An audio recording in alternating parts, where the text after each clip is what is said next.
Hello, folks. This is Nathan Chu again. We're back for part two of my interview with Dr. Matthieu. And again, he's a good friend. Uh, I'm really so privileged to have this opportunity to go on another 2 hour interview with him. And this is part two. And Matthieu, welcome back. Thanks for having me. All It right. was a pleasure. Yeah.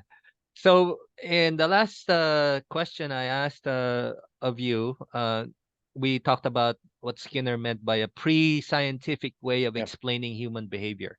All right. Yeah. So now I'm going to go to a little bit of a controversial issue. Okay. Uh, what are your views about DSM? Hmm. It's still pretty much in use here in the Philippines. And I think Stephen Hayes mentioned in many of his or several of his interviews that even the book itself, the manual, the DSM manual, says that these categories cannot be used for any kind of treatment. Hmm. Okay, Hmm. so and it's pretty much very easy to do that. To get into that, you know, labeling and using these Yeah. categories to try to treat every uh disorder. All right. So do you and what are your views there? And we I I've heard this quite a few times, maybe in explaining act, that we're Yeah. going towards the psychology of the normal, not Yeah. the Yeah. psychology of the abnormal, Yeah. right? Yeah. So can you explain to our audience here, what do you mean by psychology of the normal, and what's your stand with regard to DSM? Is it something we need to let go of and go into something else, or is it something we can still have some use for? Hmm. Mm-hmm. Well, I think that the DSM has become a bit of an easy target. It's Mm-hmm. often like that. When you have a model that's dominant, it's Mm-hmm. fair to criticize it, especially Mm-hmm. when you have a new approach. It's the Uh-huh. dynamic of minorities, and you have to speak loud, and sometimes you make your point a little strong to criticize something that's dominant. The DSM Mm-hmm. has been dominant for a very long time. Mm-hmm. Now, I don't think it's as much the case. I hear more often criticism of the DSM than people defending the DSM nowadays. So it could be that I'm Mm-hmm. in a lot of echo chambers, but then I'm indeed in a lot of echo chambers because I feel like I'm hearing more criticisms than not. Mm-hmm. Um, and so, okay, first, what is where is the criticism? It's related to what I was saying earlier. If you approach the DSM as just a collection of diagnoses, labels that you put on people, then it's not useful indeed, because it's like, well, okay, what do we do with that then? Okay, you have anxiety, you have borderline, you have this and that and this and that. It provides that sense of coherence, as we were saying earlier, to the clients, to the Uh-huh. therapist, Mm-hmm. who feel like, oh, now we know what it is. And I've seen that, in Mm-hmm. supervision, discussion with therapists, where you can have endless discussions about the actual diagnosis. Is it anxiety? Is it generalized anxiety? Is it social anxiety? And Mm-hmm. at some point, often I say, okay, why does it matter? What difference will it make? If it's social anxiety, what are you going to do? If it's anxiety, what are you going to do? If it's Mm-hmm. generalized anxiety, what are you going to do? And often the answer is probably that won't make a big of a difference. Yeah. Uh, where it might make a difference, it's sometimes in terms of medication, Mm-hmm. but that opens a whole also other discussion with a lot of controversies too, right? Like, medication justified? What kind of medication? Is there too much medication? It's difficult. It's difficult to have a clear answer to that, because you're gonna find Uh, people who benefit from it, people who don't, and then you're like, okay. So another aspect that I think is worth talking about is the way the DSM has evolved in his last version, which was issued more than 10 years ago now. It was, and so since it was released in 2012, that means that there was already a lot of work on this new version for many years before. So that yeah. means like probably 15 years, maybe even 20 years of the past 20 years, I've seen also an evolution toward what we call the dimensional approach.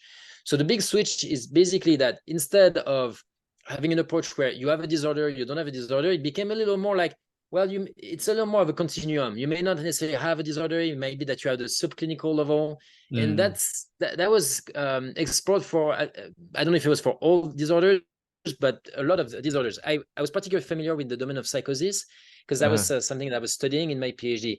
And there was discussions about this idea of subclinical level of psychosis. Could you start to detect early stages of psychosis, you know, so that this way you could start to intervene on it before you actually develop completely the issue.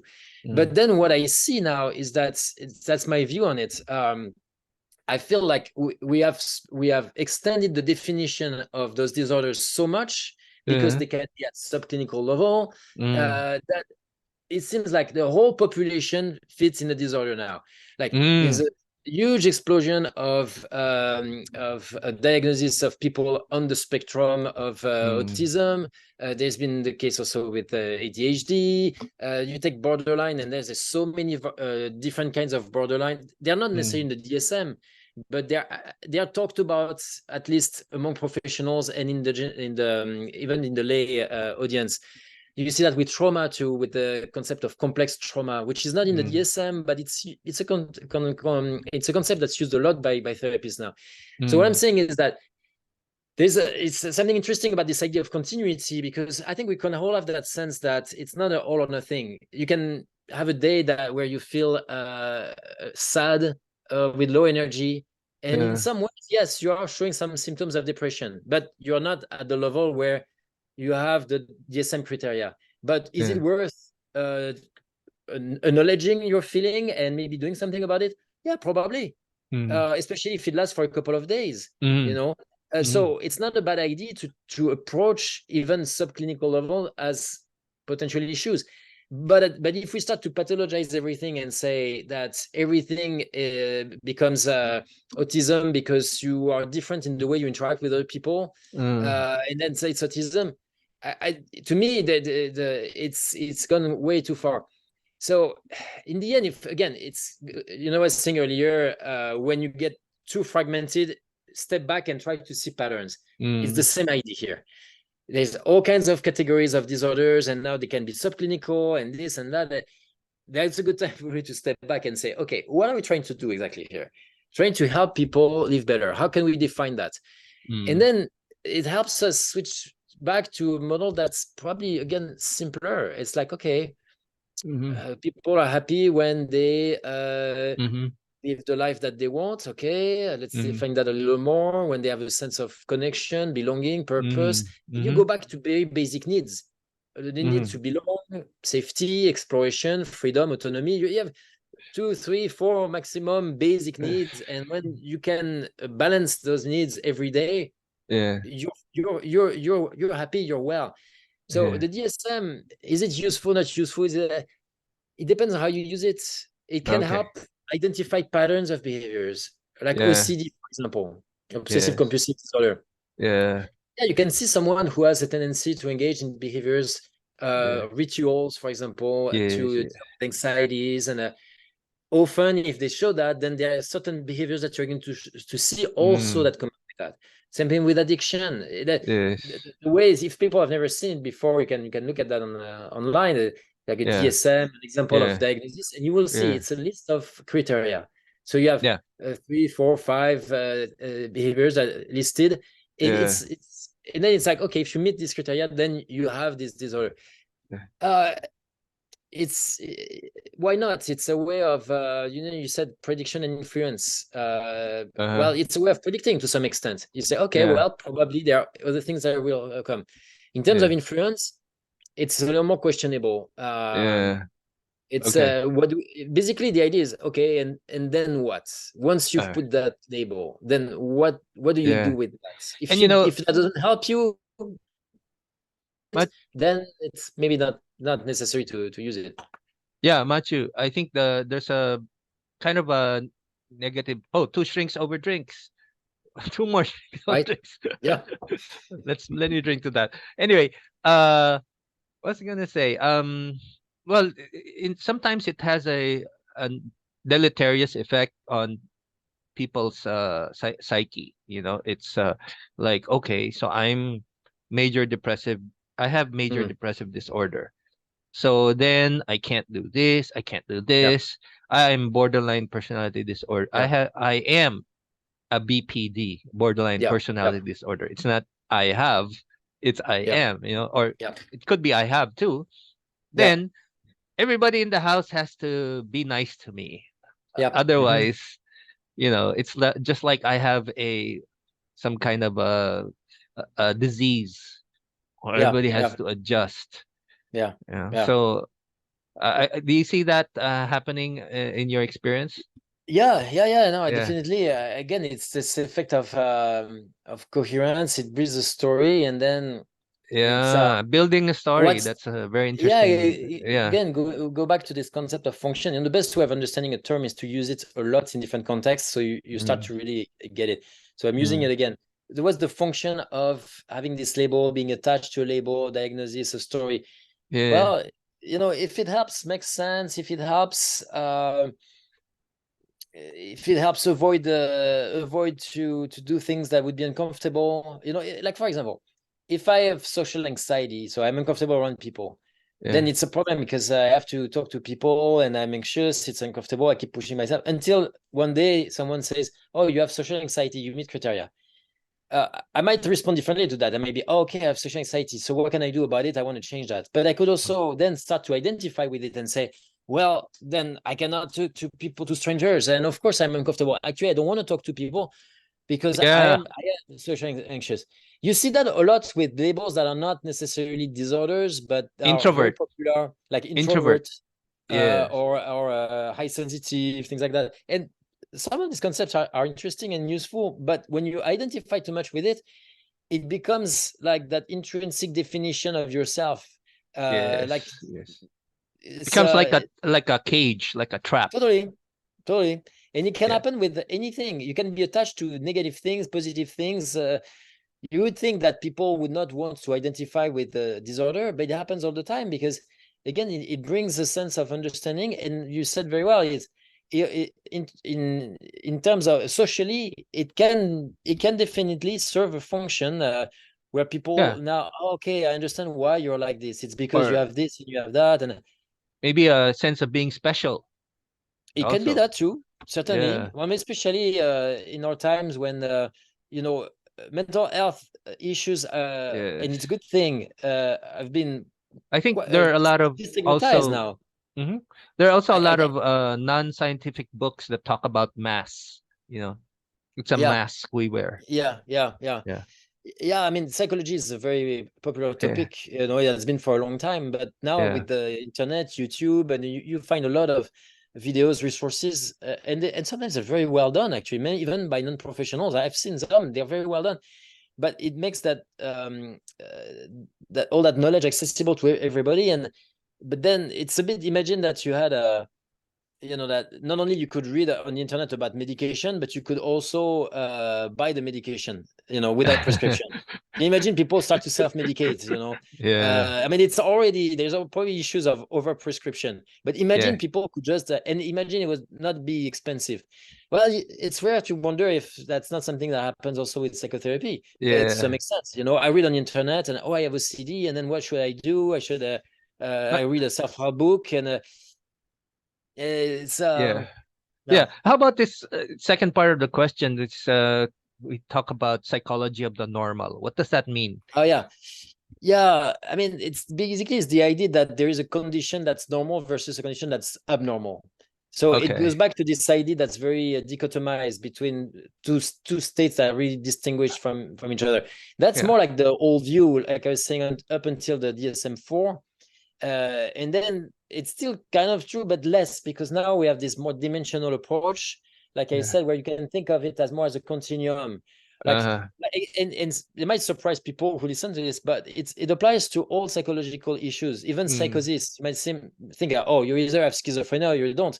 Well, it's more complex than that. You can have a style of thinking that yeah. leans toward more like what we call magical thinking, for example. You may be Yeah. more open to experiences, so you're more Yeah. likely to have experiences that some could consider like sort of almost like little hallucination. They are not as Mm, invasive. They don't yeah. disconnect you from other people as much as Yeah. real symptoms of schizophrenia. but it's a continuum, so that it's less of a normal versus abnormal framework. Yeah. And I think lots of societies have evolved in that direction. Yeah.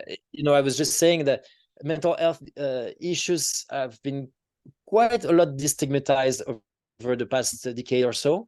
It's more common for Destigmatize? people. Did you say destigmatize? Destigmatized. So Uh-huh. it is for example, much more Mm. common now to hear public figures, and not necessarily Yes. public figures, but people on Twitter, Facebook, Yes. Yes. talking Yes. about their mental health issues. There have been cases in the politics, in the movie industry, in the Yeah. music industry, Mm. the sports industry. Everywhere you hear people who talk about how they went through depression and Uh, or all kinds of issues. mm. So I think it makes it there's probably less of that distinction between the world of people who are, say, crazy, Mm. abnormal, they need to go to a psychiatric hospital, and then the normal people. Now we think it's definitely much more complex. Mm-hmm. I Mm-hmm. think All right. it's a good thing because I mean, Yeah. Well, it, it's things are usually more complex than all or nothing, all right. Uh, but it's also the way we approach even disorders, even if we want to call them disorders. It yes. helps because it creates a bit less of a barrier between the therapist and the clients. Client has the disorder, therapist is the one who has Yeah. Yeah. to fix. Exactly. Now it becomes more like, we all struggle. I've struggled Yeah. with things, you're struggling with things. Let's explore how you can Yes. how you can Yes. approach that. All right. Well, I'm very excited for this next question. Sorry, Okay. Matthew. We have very limited time, so uh, I guess we have to. I have a lot more questions for you. If we could do this for 5 hours, why not? Anyway, so this might be one of my staple questions Okay. in this series of interviews that I'll do with other shrinks, Okay. uh, including you now. So uh, I have come to realize that some movies have a take on what we know about, you know, uh, these processes that we go through uh, in terms of from an act perspective or RFT perspective. Mm. Do you have the same experience because you came into ACT, I think, in your PhD Yep. program? So, Yep. uh, did you notice the movies that you've seen in the past and how you see it from an ACT lens? Yeah. So, I had this movie that I tried to talk about, but this is a perfect situation where I can ask you about the movie. Le- Correct my French. Is it Les Miserables? Les Res- Misérables. Yeah. Les Miserables. There has to Yeah. be a blah at the end. All right. Yeah. Not easy to say. Yeah. Yeah, not easy to say. All right. So when I got into ACT, I kind of remember that movie, and I remember how Javert is so much different from uh John de John de Valjean. I forgot his Jean name. Valjean. Yeah. Jean Valjean. Oh, you pronounce it the correct way. So uh, maybe you can first name a movie that struck you differently when you got into ACT, and let- I don't know if I'm seeing the coherence I learned from Yeah. your uh, uh, module, your teaching module on RFT, the functional and the social and Yeah. the Yeah. Yeah. essential coherence that I see Yeah. in Javert. I'm using these Yeah. technical terms, but maybe you Mm. can talk more about these are more in line with your expertise. So Yeah. Javert is Yeah. more essentially coherent or socially Yeah. coherent, Yeah. while Hmm. Jean Valjean is more functionally coherent Yeah. or Yeah. more Yeah. sensitive to context. You Yeah. know, Yeah. so Where do you want me to start? Do you want me to start with talking about a movie that I've yeah. Let's performing? start with that, and then we can go Okay. to Les Miserables. Well, there's probably a lot I could cite if to reflect a bit. I've always been passionate about cinema, less over the past 10 years. I guess I'm arriving at that age when I start to say, the movies, they were much better in the old times. Now they don't know how to make movies. Every generation says that. So I guess I've reached that point. But I've heard a Yeah. lot of people say that now. So I probably have references that are older now, but a couple of movies that come to mind, they were they they have been often associated actually with Buddhism and mindfulness, all these things. Uh-huh. Of I'm thinking of Fight Club, for example, was Fight a Club. movie. Okay. Fight Club, yeah, it's interesting because so it didn't work that well, I think, in the theater, but it became cult very quickly. And it's a movie that was talked about a lot in psychology with my students, colleagues, teachers. That and the Matrix also. It was the same year, if I'm correct, 99. Matrix. Okay. Yeah, it's interesting because they came out the same year, Uh-huh. and they have a lot in common with this idea of Uh-huh. a character that is sort of asleep. Well, it's paradoxical because in Fight Club the character cannot sleep, but then we realize, I might spoil, but the movie is so old now that if you haven't seen it, it's too bad for you. You can just skip and go watch it and then listen to the rest of it then. But the main character in Fight Club has insomnia, but then we learn he starts to have hallucination, and then you imagine there's another character that becomes his companion, and he goes through this whole journey where he loses everything. How he blows up his apartments. He goes through these stages where it's very, yeah. There's been a lot of analysis from the Buddhist perspective, and it works well with acts too. There's even scenes that are literally, you think like, wow, it's almost a metaphor in acts, where there's a scene where, for example, the character played by Brad Pitt, Tyler Durden, he put some acid, I don't remember what it is exactly, on the hand of Edward Norton, the main character, and so it's extremely painful, extremely painful. And he tells him to stay with the pain. He says something like, "You're missing everything. Stay with the pain." There's definitely things that you say, "Oh, that's interesting," because there are definitely messages that I think were. It was not just in act, clearly not. It was not just in the movie. I think it was in societies in general. There was something that was starting to develop. Perhaps this idea that, oh, we've been pretending too much to be happy, to force ourselves to be happy. All the 80s, 90s in the US, and Yes. perhaps there was something new that was starting to be needed. Like maybe we don't need to buy all this stuff. Maybe Yeah.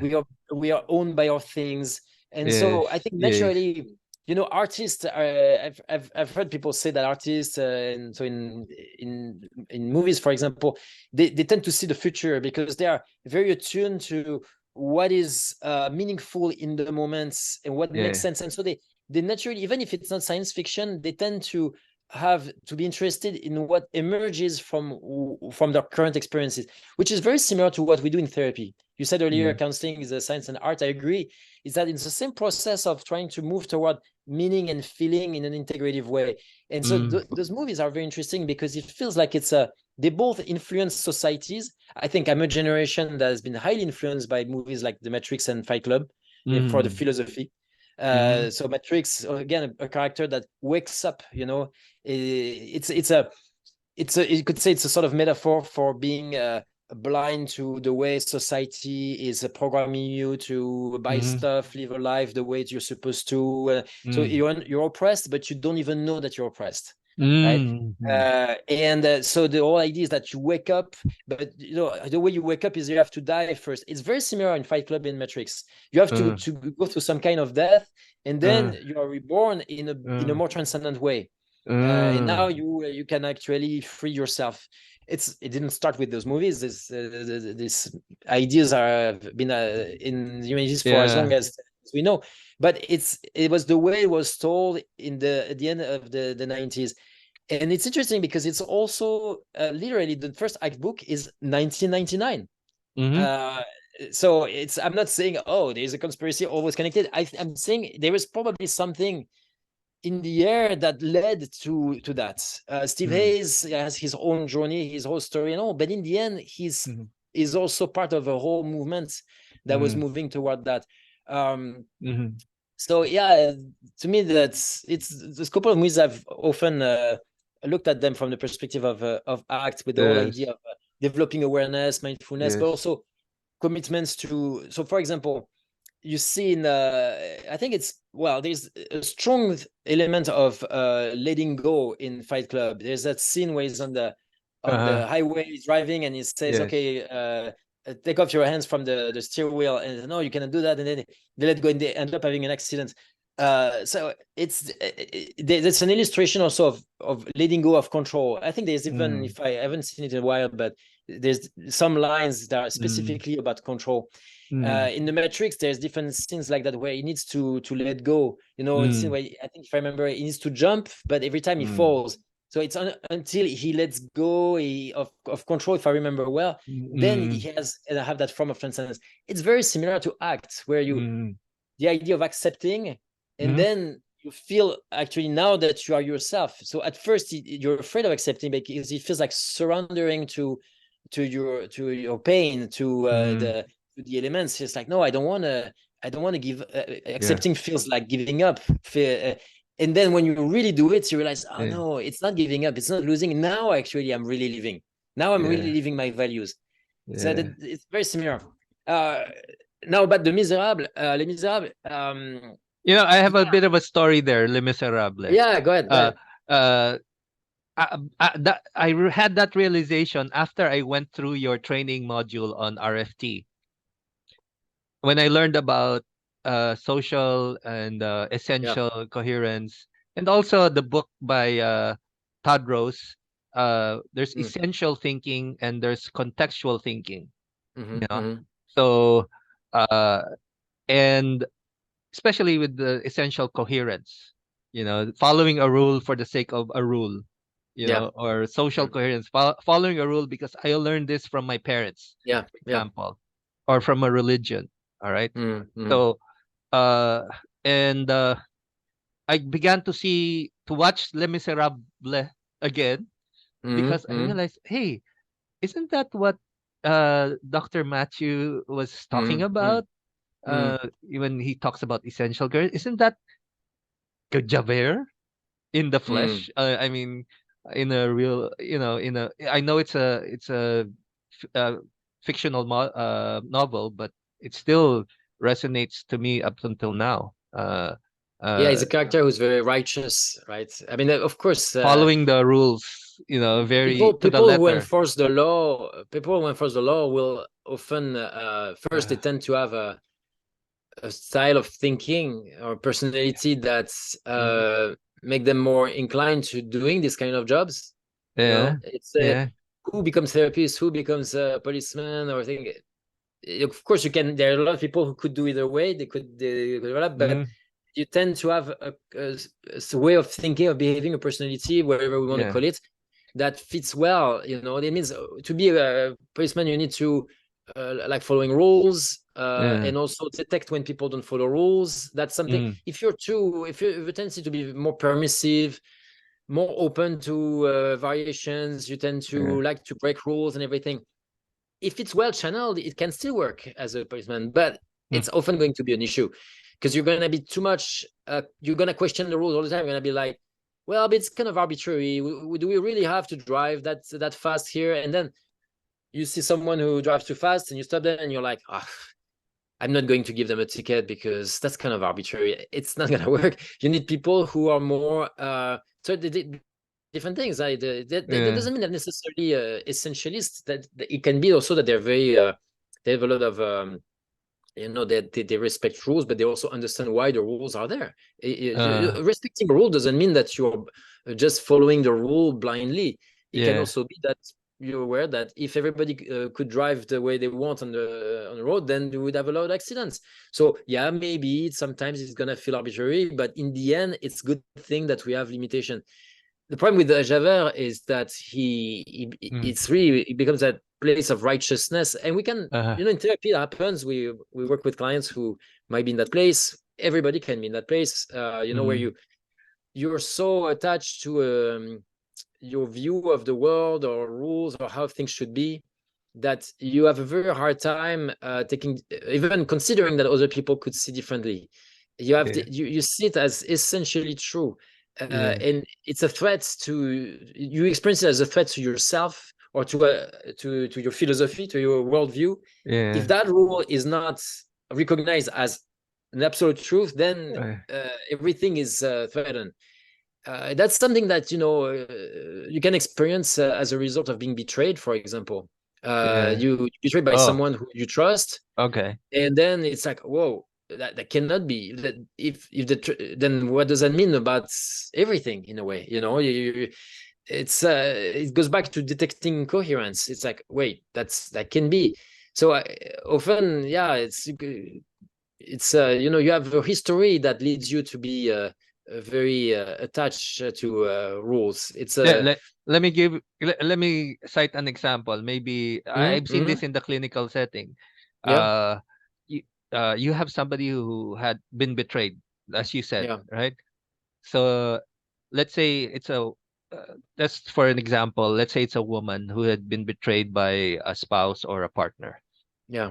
infidelity, Mm-hmm. and the next person I meet, or I'm never gonna date again, Mm-hmm. that becomes a rule, Yeah, so that becomes, can I say, an essential rule, like a rule that I follow because yeah, uh yeah. I mean, I have. the line, Mhm. the line between functional, essential, social is not always very clear because Uh-huh. look, if you've been betrayed, it is also functional that you're careful before trusting other people.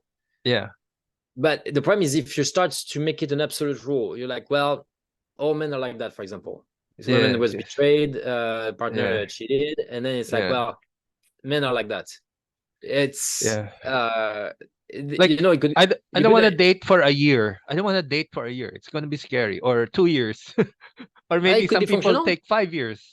It could be It's going to be functional. I mean, it functional. could be like, you know what, I need to reflect, I need to reconnect with myself. Uh, But it could be also social. Like, well, I've read somewhere that after something like that happened, you should not date for a year, so I'm going to do it, and then that could become a form of social coherence. You just do it because that's what you're supposed to do. You've heard that, but does that make sense to you? Maybe not. But then again, following other people's advice is not necessarily a bad thing. There are people who have good experience, and that might be useful to learn from them.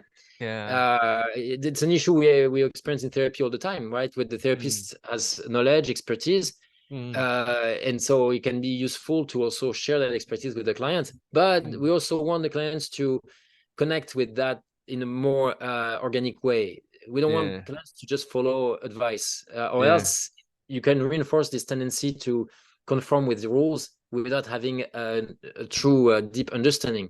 How about the character of John Valjean? What's your, is he more of functional, coherent person, or Uh, I think I would say the movie ended up. Uh-huh. he's more integrated in that I think he has a greater ability to see the good and bad in people, in Yeah. society, and to move toward what I think he has he has. I mean, he has an evolution during the story. I never read the book, but in the book, of course, it's different volumes even. My understanding is that the character evolves over time too. But Mm, when he has at his best, let's say, he's able to take a lot of acts of courage because he mm, has a good sense of his values, and they are not yeah. the action that he has to take are not easy, but they're required to integrate Mm-hmm. different aspects of the situation, different Yeah. perspectives, I think. And Yeah. probably that's where it's different with Javert. That again, I didn't read the book, so probably it's much more rich and uh, I and only watched the complex. movie. Yeah. My brother is PhD in literature, and I remember when he read those books and he talked about it. Yeah. So I feel like I want to also be careful with analyzing characters when Yes. I only saw some of the adaptation in movies and Yeah. never read the books. Yeah. But I know Hugo is known for also very interesting Yeah.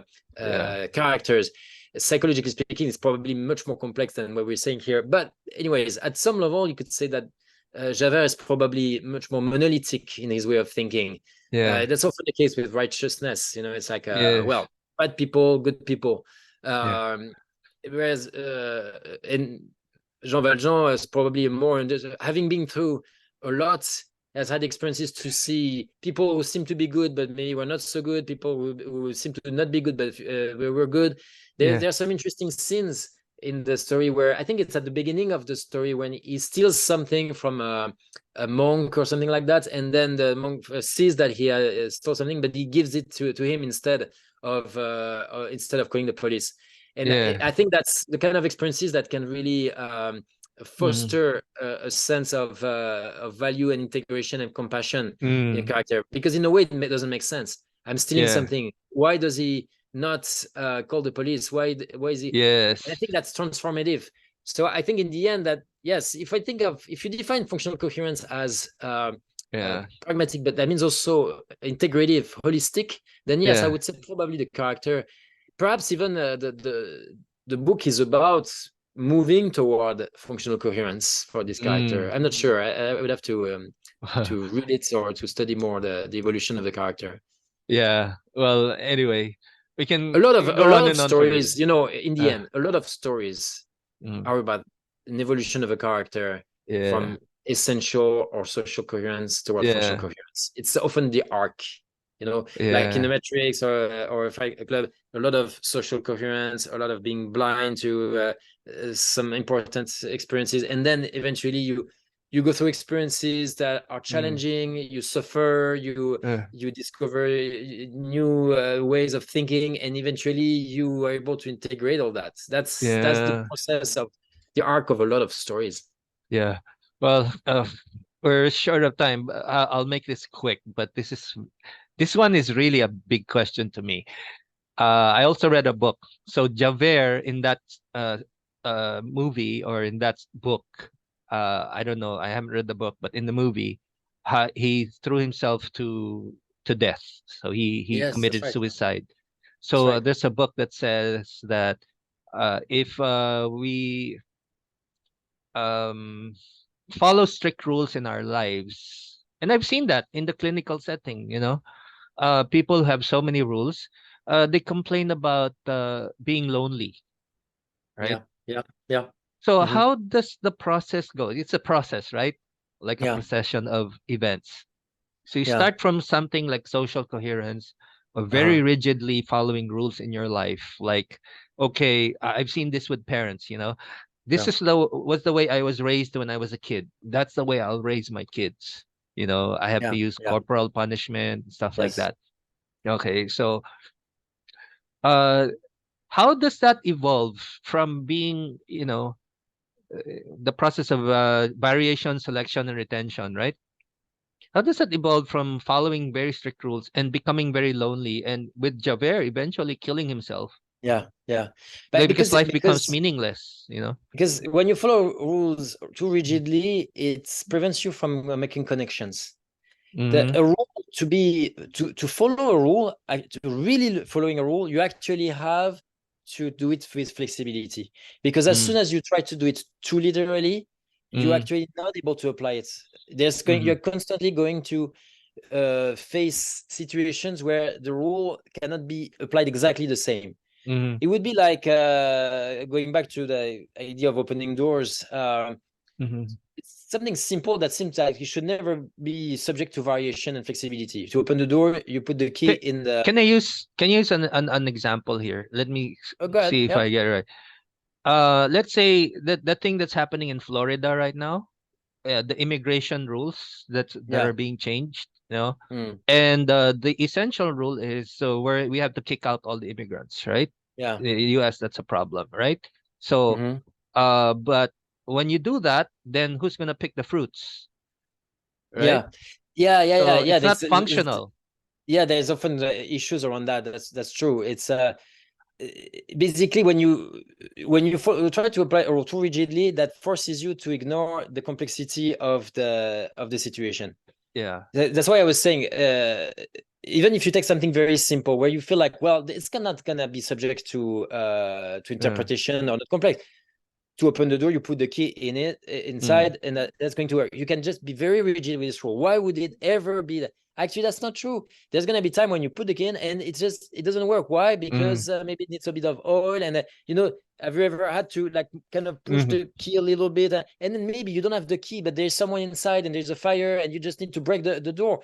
yeah. You might say it's an extreme case, perhaps. It's also a very simple situation, but in Mm, the end, anytime you follow a rule too rigidly, it means you stop paying attention to potential variations in the context.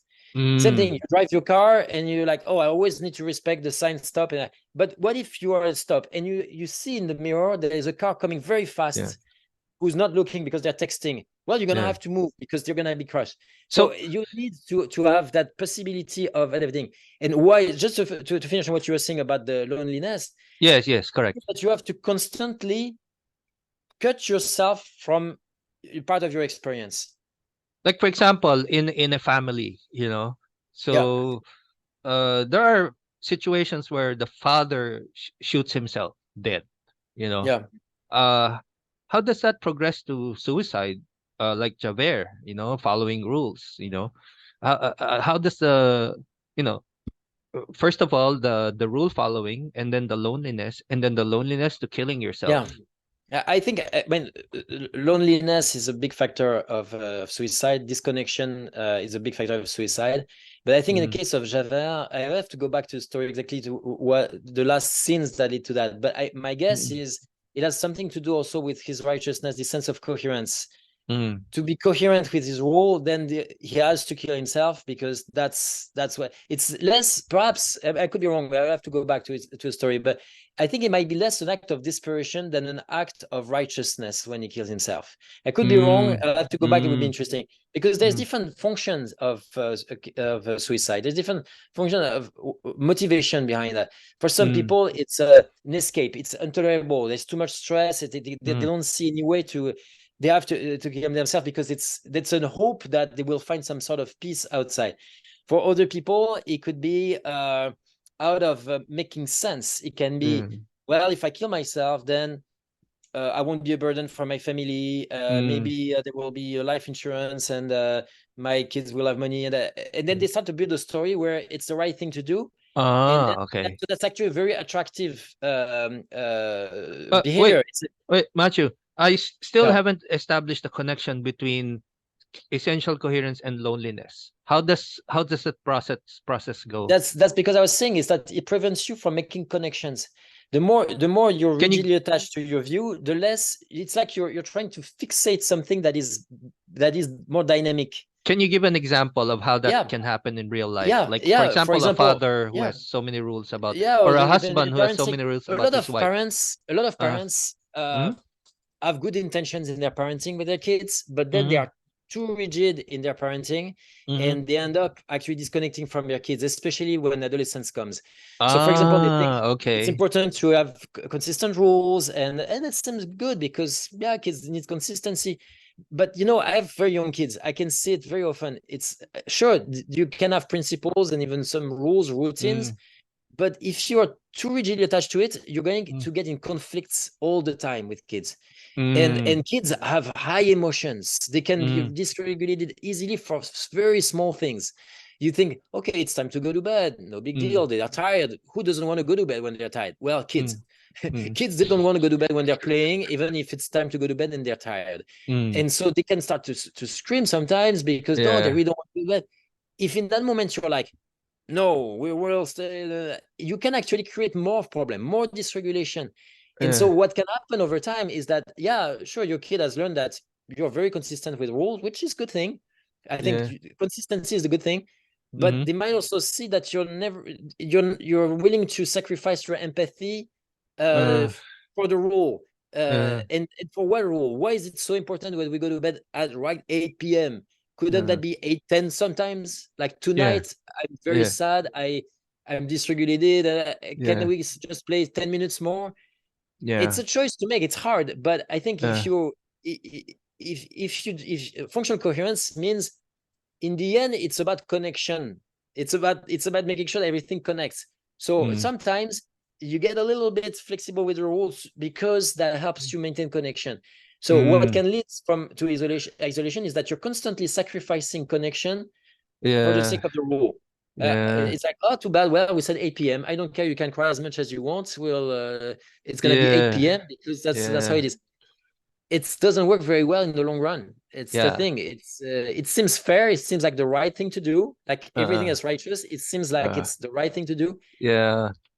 And but then it's more complicated. eventually the loneliness leads to, well, this feels bad, like life is empty, so I just kill myself, right? Well, that's Nobody because really eventually, and nobody again, really it's understands what I feel behind the exactly rules. because you isolate yourself. Yeah. You see often with people who get resentful of society, or their or other people say, look at this, Yeah. they don't respect anything, and why am I the only one who pays taxes? And look at these people, and it's there can be some truth in it. Life is unfair Yes, yes, anyways, yes, but when there's this whole idea that, well, you are seeing the world the way it is and other people don't see it, you keep cutting yourself from. You'll see it with yes, people who have this sad trajectory in their lives where they every time they get they make friends, or they work in an organization, they always end up alone against everybody. all It's right. like Okay. they often yeah, and it gets worse and worse because every time it's like they feel Wow. betrayed, they feel like people don't understand it, and it's sad because at the Matthew, core. this is Well, very beautiful, but we're running out of time. okay, We're almost there, you but have other questions, or I have a few more questions. Is that okay? go ahead. All right. Sorry, but this is beautiful. I really appreciate that answer. And now I know the connection between rule following and a little Okay, bit. I hope I had more it's time to it's an discuss this. exploration. I'm not saying that I necessarily Yeah. got it right, but that's what I'm seeing as I'm exploring your question. Yes, and I felt that. I used to be a businessman and I had these rules and I felt Mm, very lonely because I never had this connection with my employees. yeah, It's just like that tends to happen. they Yeah, just have to follow this and that and this and that. yeah. Yeah. Anyway, all right. So, sorry, I have to skip to this question. I have to skip to this question. That's That okay. would have been a 2-hour conversation. Another time, maybe a special So, one for analyzing movies, maybe, stories. yeah, hierarchical framing. Okay, let's use another word. Framing is a little bit complicated. Maybe hierarchical thinking. You know, uh, I'm starting to view it like a rule over another rule. Like some of the great Hmm? stories that we hear, like Yeah, Martin Luther King Jr. yeah, In his time there were rules about where to sit in the bus, right? yeah, So which restaurants you can go, right? yeah, yeah. So if we essentially follow those rules, uh, and I remember Moral Development by Lawrence Kohlberg. You know, Hmm. it's like there are I'm beginning to see that moral development as from an RFT perspective, which Okay, yeah, is following functional rules. And okay, Steve Hayes would always, would sometimes say, or in this book, it's love. It's about love. yeah, sure. Psychological flexibility. At bottom line, if there's one word to cover it all, is about love. Mm, So like for instance, if you grew up learning that it's bad to lie, that's the rule, right? And then let's say you were born during World War II and there were a bunch of mm, Jews hiding in your house, and then the Nazis yeah, come knocking and you lie, yeah. right? So is that a correct way of saying, in a scientific sense, hierarchical thinking, there are rules Mm. above other Yeah, like rules? higher levels of rules or principles. Yeah, like the Yes. Ten Commandments, for example. You can think of them as Yeah. high level. The Constitution is a higher level of rules. Mhm. Mhm. They tend to be more vague. Mhm. They're not too specific, because if they're too specific, then by definition they are not going to be able to it's going to be hard to generalize them to a lot of situations. So higher level of in the hierarchy of rules, you could say, yeah, you have the Constitution or Uh, commandments or things like uh, that, mhm. big principles that are going to organize then sub rules that are supposed to be expressions of those higher rules. Okay. All right. So is that a right way of? Because sometimes I use that in my work. I would Well, definitely say yes. Yeah, yeah. Mm, you're really angry at your child and you wanna punish your child, but there's this higher rule that when you're 60 years old and you're celebrating your birthday, or maybe your child is 18, mhm. what would you like your child to say about you as a father in that Yeah, moment? yeah, yeah, yeah, Did you yeah, hit her, or did you say, I felt my father's yeah, yeah, anger, yeah, but yeah. he was able to hold on, not Yeah. really hit me and be there for me. Let's say I broke a vase that's very Mm-hmm. expensive, and I saw the anger, but I saw his compassion at the same time, his struggle with his anger, and yet he stayed with his anger and not hit me.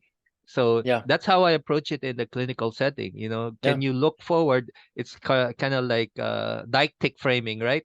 Absolutely, Uh, yeah. Because when you take perspective, that often helps you see things with a broader view. So yeah, that's, you can get at that hierarchy. You know, you say 10 years from now, looking back, and then you're like, oh wow, yeah. What would still be true in 10 years? Things that are important, of course, not mm, just that thing we're talking about right now, like, oh, he broke a glass. Right now feels very important. yeah, That's going to be the big thing that happened today. yeah, But 10 years from now, when we look back at the whole life together, mm, how much is it going to count? And you're like, oh yeah, I see. But you still need a balance between that, because things that uh, happen in the moment are also important. You know, you need uh, to address what's happening now. You cannot mm, just consider always, oh well, in 10 years from now we won't remember. It's an integration of both. Hierarchical thinking, integrated thinking is saying, yeah, you broke a glass, you need some feedback, but also it's not, it doesn't cover everything that you're doing. You're not always doing that every day. You're not breaking glasses every day, and you're a kid, and one day we'll remember all that. So when you integrate all that, it helps you get at that higher level. It's like mm, you're saying, but Steve, it's like yeah, in the end, okay, it's about love. So even telling you don't be careful with the glass is a way of expressing love in the yeah, end. yeah. All right. Okay. Okay. I think I'll make this the last question. Okay. Okay, I have a few more. Unfortunately, I don't wanna. we'll meet again Yeah, hopefully next year. you'll be my anniversary guest. Okay, I'm happy with that. Oh, really? Wow. Thank you, Matthew. But you missed it by a couple of months. It was supposed to be Yeah, that's true. April. Yeah, yeah, All right. Anyway, so uh let's just, I heard Steve Hayes in one of his podcast interviews talk about, we never psychologists never seem to have a seat on the at the table yeah. when we talk about societal issues, social problems, climate problems, environmental problems, uh you know economic problems, Mm, because bottom line is, even the economics is about behavior, right? yeah. uh, Supply and demand, whatever that is. All right. So in the Philippines, corruption is a big issue here. You know, Okay. and most of the rhetoric on proposed solutions focus on removing or prosecuting the corrupt. Yeah. Okay. Basically, essentially, these are bad people. Mm-hmm. That's what Okay. it says, right? There Okay. are bad and good people. We need to Okay. separate them, Okay. right? So, and like I said, these are not psychologists. These are journalists, Mm-hmm. politicians, economists, or whatever, who talk about how to deal with corruptions, or Mm-hmm. financial experts sometimes. Oh, Okay. okay, we'll make it easy for people to do this, or make it digitalize everything so we avoid. So it's kind of partly about context also. Mm-hmm. Mm-hmm. Okay. So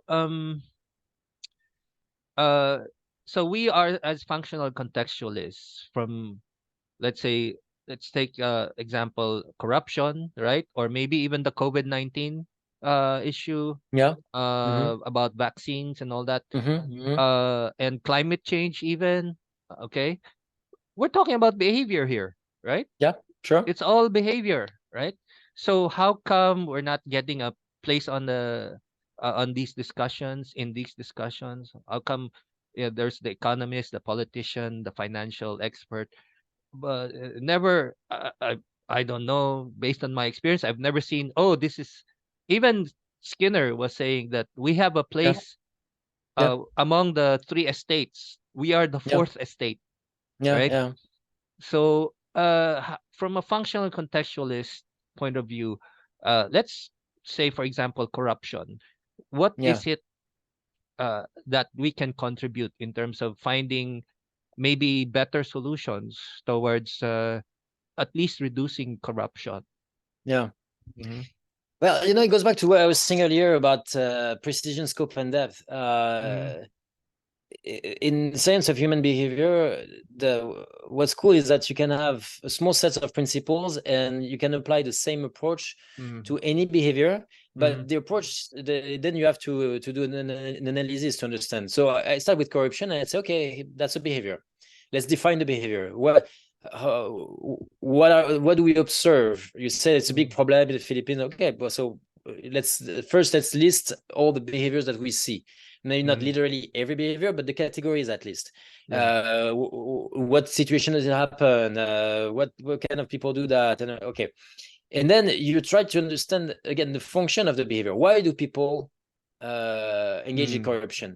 Yeah. If you think from a behavioral perspective, you're going to look at what reinforces that, or what punishes, extinguishes an alternative behavior. Why is behaving honestly not more rewarding? So it's a balance like that. Say, okay, and you can apply it. I'm not an expert in corruption, but I'm expert in human behavior. And every time you work with a new client or a new therapist in supervision, there's a new problem that I have never heard of. Yes, I've heard of things similar, but it's never this particular issue. So every time it's like, okay, well, let's do a functional analysis. Let's understand this behavior and the function of this behavior. Now, the difficulty with the societal issue is that they are, of course, they are very complex. There's a lot of variables. And also, you remember what we said earlier, we want to identify contextual variables that we can change. If you identify something in society and you don't know how to change it, like, oh, if people have more money, then that would not be an issue because they would not need to engage in corruption. And or you cannot corrupt someone if they already have all the money in the world, although perhaps it's never enough. I don't know, but perhaps I would reduce that. Okay, but then how do you make that happen? So it becomes it's when you're in charge of a society, government, it's really much more complex than working with an individual in therapy. It's already pretty complex, but now you're working with so many dynamics that you think you're going to change something, but then it has an impact on other aspects. It's very complex. So that links to your question about why psychologists don't have a seat in decision-making processes. I think it would be probably good if they were more part of it, because I think psychologists are the experts in something that is common to all disciplines, human behavior. Every time you can take any discipline, including psychology, and every time it's humans doing. So humans doing geography, humans doing chemistry, humans doing physics, humans doing medicine, and so on. So every time there is human behavior. And every time I think it's useful to take into account that variable, definitely. Like you're saying in COVID-19, well, there is already a lot of different models on how we should approach it, what's the best approach. But even if you take one approach, like wearing masks, for example, or the vaccine, even if you identify that one approach is the best one, then you still need to think of how we're going to apply it. How are we going to get people to do it? What are that influence prediction and all? So that's the domain of psychology. But there are different forms of psychology. It can be psychology of groups, and psychology of individuals. In any case, it's human behavior, and I think we have something to say. That being said, I think we also need to be careful with not being too arrogant psychologists. I think, it's... Can I say this? Just finishing this, is that because we have something to say about every discipline, that doesn't make us expert of all disciplines.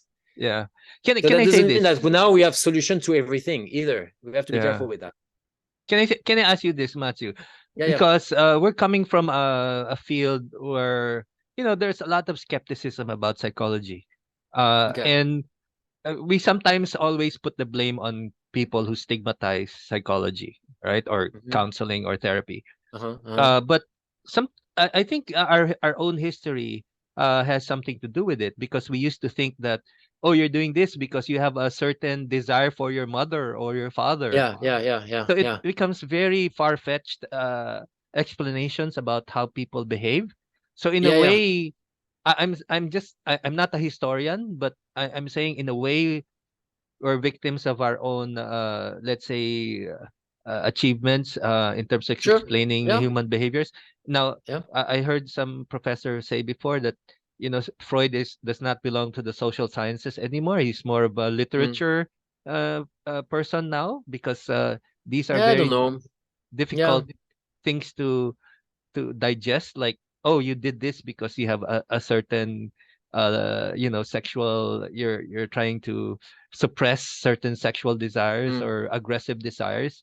So I don't know if that has to do with us not getting the kind of let's say recognition, or let's say because we're not a hard science or something. I don't know. Yeah, I mean, we can look at it from different perspective. Yeah. One thing we could say is perhaps psychology is a young science, and you can include psychoanalysis because, well, of course, we can criticize psychoanalysis. I've Mm. criticized it in France because uh, I was a Behaviorist. I was a behaviorist, and given that psychoanalysis was dominant, I definitely being among psychologists who were criticizing psychoanalysis. But that being said, I would not. I'm probably less critical today because I think there's also we have to be Uh-huh. careful with not caricaturizing theories. You know, when you Mm. say, "Oh, because of the sexual desire and everything," yeah, but there are aspects that are not to be taken literally. You could Mm. caricaturize Act Two and say, oh, "Okay, well, it's just about." Just do it, move toward your Mm. values, and you can always caricaturize, and perhaps in 30 years we'll say, oh yeah, you remember people used to think that Yes, act, yes. things can evolve. But anyways, so part of it could be that it's still a young science, and Uh, we still need to develop more consensus about core principles, and I think maybe it's happening. For example, in the therapy, with this development more of a process-based therapy, mm. trying to move toward more like the idea of, okay, there are a lot of models, but perhaps there are processes that we can identify that are common across models. Perhaps in the future there will be less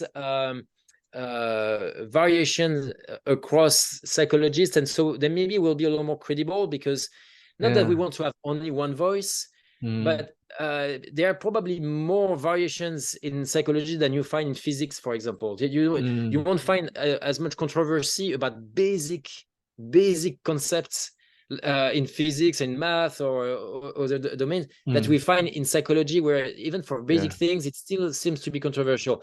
I think Yeah. it's changing, and I think that's probably what's going to happen. There's going to be foundations are going to be more homogeneous across Yeah. theories, and so I think it will give it more credibility, it will make it more effective, efficient, and I think they will be easier for psychologists to be heard by other disciplines or politics. Yeah. um, Yeah, I or it's guess. also possible that it's inherent to psychology itself, that it's just the nature of the Mm. subject we study makes it that it will never be as clear as other domains, and that it will always escape that kind of clarity and homogeneity, and we will always be sort of fighting and thinking, well, but no, but we could see it in a different way. That's also a possibility. And if it's the case, perhaps psychology doesn't really, in fact, has much to do with the process of decision making. Maybe it's different. Maybe it needs to have that role that's a bit outside, perhaps a role that we're still Yeah. useful, but perhaps different. I don't know. Yeah, because I think like most of the things that I see online, or maybe you watch psychologists being interviewed, it's always in the context of the individual, not the Yeah, society. When we yeah, talk yeah, about psychology, when they interview Stephen Hayes or even you know, it's how does this affect individual families or yeah. individual couples That's our or background. It's our background. yes. We So I studied. guess We were trained in approaching individuals first more yes. than groups. Mm. So what so my frustration is what's our role in the bigger picture, so but I guess that's what you said, maybe it's not something that we could speak about, or is in your own capacity as a psychologist and an author and an RFT uh, trainer and expert. What do you think is our role or your role Mm. in terms of contributing to these the solutions we can find Yeah. to towards climate change, or the behavior Well, that we see, yeah. inequality, I or is am I that may be something yeah, you? again, Mhm. I'm a bit ambivalent on this topic. When I was younger, discovered Mm, Skinner and his book Walden 2 as a form of utopia that he wrote with the yes, idea of yes, building a society based on behavioral principles. And yeah, I definitely had a phase. Some of my friends, students, were even more into it. Really, like, oh, we need to make that known. We need to get into politics, change the world, and everything. Um, I think it's partly it's what happens when you're younger, when you discover something, and then you realize that the world yeah, is more complicated and all. But it's beyond that. It's also that I think psychologists also change the world through the work that they do every day in their domain.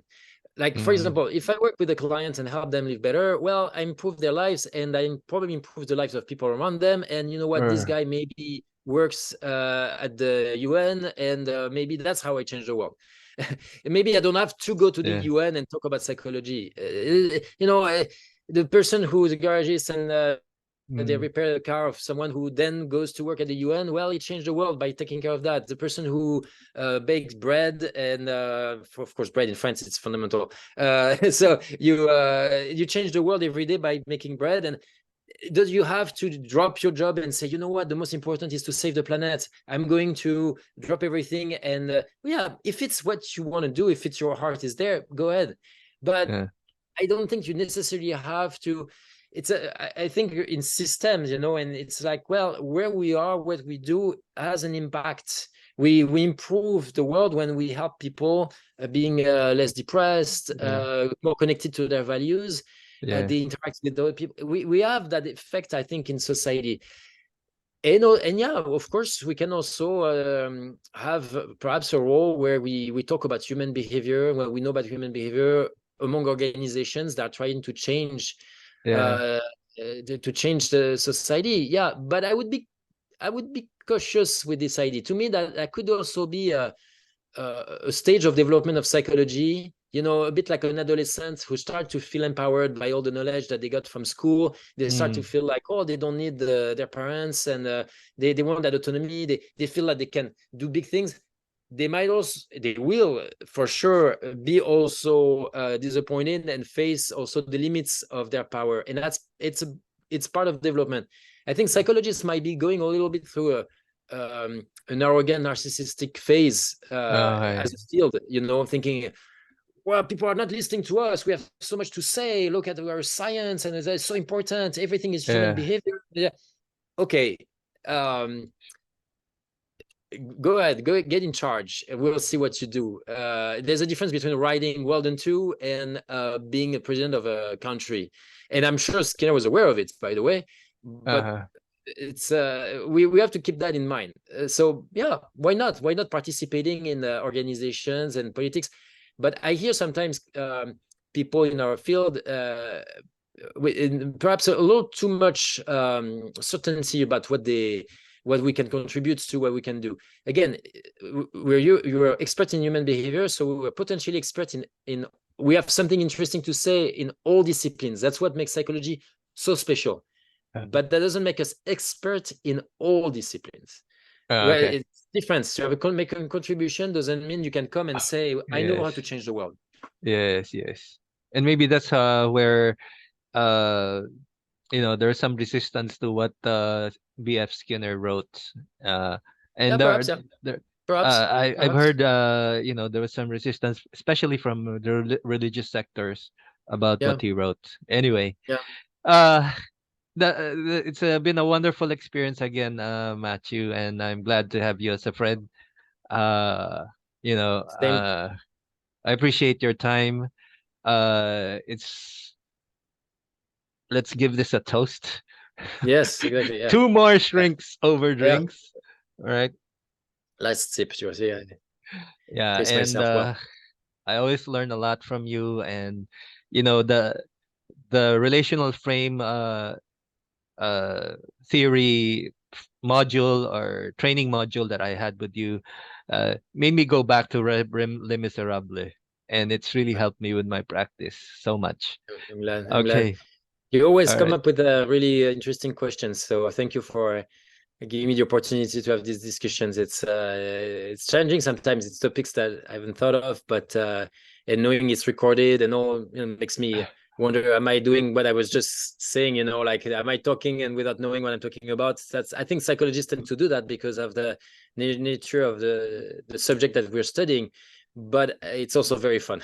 It's to explore. So thank you for inviting me to do that with you. Yes. All right. So thank you for staying with us, and I hope you enjoyed this as much as we did. To my audience out there. So you take care and have a good day.